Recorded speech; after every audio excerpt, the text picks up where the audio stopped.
You know, I just found out that the two Sauls we saw in the Bible, the Saul in them made them useless. So I started studying what's the meaning of Saul. Because the first Saul came a king and died a foolish death. Father and son died the same day. All his entire family down, destroyed.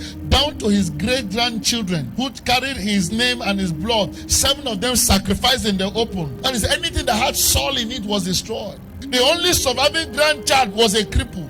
The second Saul that we found in the Bible had to cause havoc for God to use him. God had to change his name. You know what God changed Saul to? He changed him to Paul. You know what Paul means? Humble. Some say humble.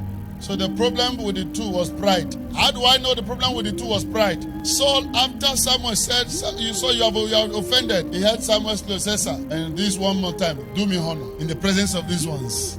And God said, when you were little in your eyes, did I know? So when the second Saul came, God said, before I will use you, I will change your name from Saul to Paul. And Paul means humble.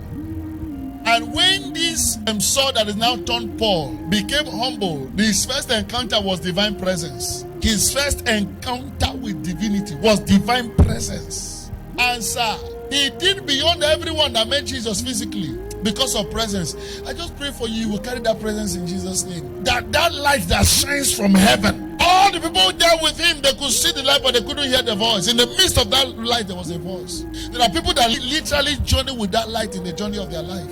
Help me tell your neighbor, say, brother, whatever you carry, if it's without the presence of God, go back in. Go back to the secret place until you carry that presence. Are you hearing me?